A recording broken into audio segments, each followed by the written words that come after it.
Assalamualaikum warahmatullahi wabarakatuh. Jumpa lagi dengan channelnya Mang Ejik. Teman-teman, untuk kita yang baru mau memulai membuat channel YouTube, biasanya itu teman-teman akan berpikiran bahwa untuk mencari 1000 subscriber itu bisa lebih cepat.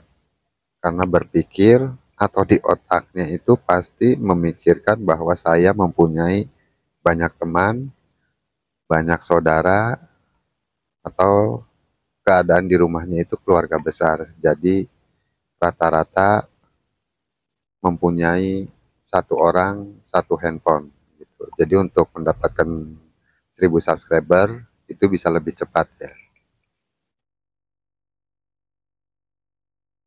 Tetapi di sini yang pernah saya alami kan nggak seperti itu yang saya alami.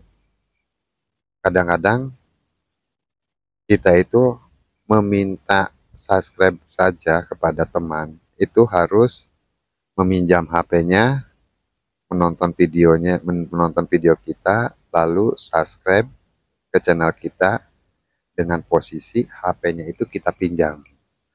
Jadi contohnya, saya pinjam HP-nya dulu ya. Di situ tuh kita buka aplikasi YouTube, lalu kita putar videonya, lalu kita subscribe. Nah itu pakai handphone teman kita, walaupun teman dekat ya. Itu kadang-kadang kita itu seperti itu. Dan biasanya itu diulang-ulang kepada teman-teman yang lain. Bahkan mungkin ada yang sampai ke ponakannya ya, pada ponakannya gitu. Ketika dia memegang handphone, kita pinjam handphonenya, lalu kita putar video kita dan kita subscribe sendiri ya. Nah seperti itu. Jadi kira-kira cepat lah gitu untuk mendapatkan 1000 subscriber ya.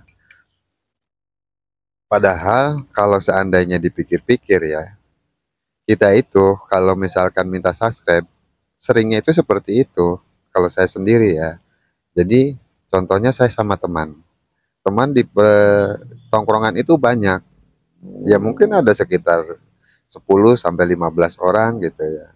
Itu satu orang tuh satu handphone. Ada juga yang satu orang dua handphone. Pikir saya kalau misalkan bisa minjem handphone satu-satu, mungkin saya di sini 1 jam ini saya bisa mendapatkan 15 subscriber gitu ya. Jadi saya itu minjam lalu subscribe. Nah, tidak semuanya sebenarnya bisa seperti itu karena ada juga teman-teman yang istilahnya ya ngebecandain atau memang dia sifatnya itu pelit gitu. Kalau misalkan kita pinjam handphonenya dan kita jujur, subscribe dong channel saya gitu. Ada juga yang istilahnya, ah nggak mau, ah ngapain subscribe, misalkan gitu. Tapi memang ada yang seperti itu. Nah, itu kan posisi kita kan lagi susah ya, lagi butuh.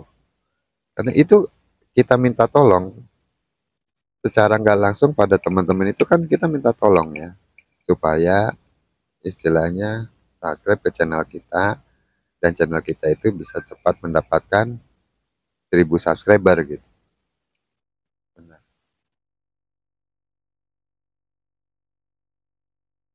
Nah, setelah itu kita itu merasa kecil hati gitu karena saya minta tolong gitu, minta dibantu supaya bisa menambah subscriber pada channel saya sendiri gitu. Ya kan ke teman-teman gitu ataupun saudara. Tapi ternyata nggak semuanya ya. Itu sudah biasa sebenarnya ya.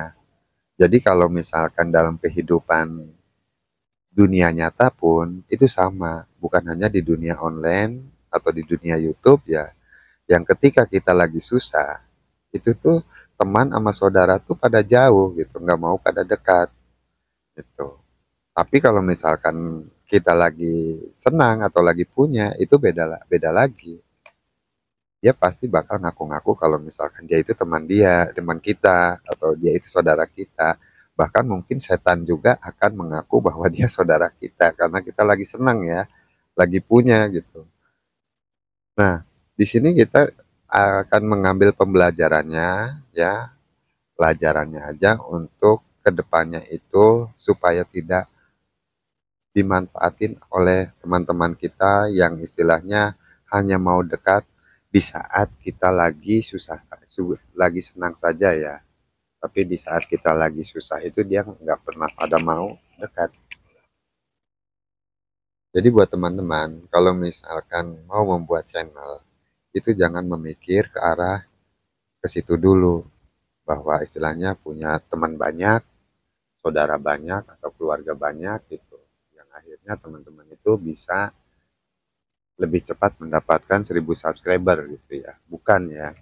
Kalau bisa sih tetap mengandalkan diri kita sendiri, mengandalkan kemampuan sendiri supaya kita itu tidak ketergantungan hidupnya oleh seseorang.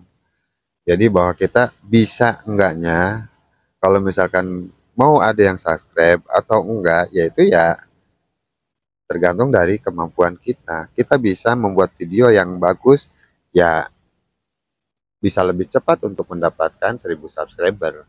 Beda lagi kalau misalkan kita emang cuma ikut-ikutan atau asal-asalan membuat channel YouTube. Kita pengen viral atau pengen dikenal banyak orang gitu. Tapi nggak menghiraukan masalah dimonetisasi, ya itu beda lagi gitu. Tapi kalau misalkan kalian niatnya benar-benar untuk mendapatkan penghasilan dari YouTube, mendapatkan penghasilan tambahan, yaitu kalian pikir di awal itu memikirkan tidak seperti itu. Jadi kalau bisa mah, ya teman-teman itu berpikirnya lebih jauh lagi gitu. Bahwa istilahnya ya namanya orang itu kadang-kadang ya kalau misalkan lagi butuh, lagi susah, kita itu minta tolong itu akan terasa sulit sekali. Sulit sekali kita minta tolong. Jadi kalian juga tahu ya, untuk sekarang-sekarang ini kalau misalkan di dunia YouTube itu, bahkan kalau misalkan kita pengen lebih cepat monet, lebih cepat berkembang, itu ada yang istilahnya fitur gabung, artinya kita bayar atau kita masuk kelas gitu supaya kita bisa mengembangkan channelnya itu lebih cepat gitu. Itu banyak sekali yang seperti itu ya. Jadi tidak semata-mata membuat channel bisa mendapatkan penghasilan itu secara cuma-cuma lah. Semuanya butuh proses dan butuh perjuangan. Ya, jadi buat teman-teman yang merasa istilahnya sering dimanfaatkan oleh teman-temannya atau saudara-saudaranya, karena kalau di saat lagi susah, lagi butuh, itu selalu dijauhin ya. Tapi kalau lagi senang atau lagi punya, kadang-kadang dia itu pada mengaku-ngaku sebagai teman, ngaku sebagai saudara. Beda halnya kalau misalkan kita itu lagi susah. Jadi di sini memang kehidupan seperti itu bukan hanya di dunia online atau di dunia YouTube, tapi di dunia nyata pun sama seperti itu. Semoga bermanfaat ya. Mohon maaf apabila ada kata-kata atau dari cara penyampaian yang kurang baik. Sampai jumpa di video-video saya berikutnya. Saya akhiri. Wassalamualaikum warahmatullahi wabarakatuh.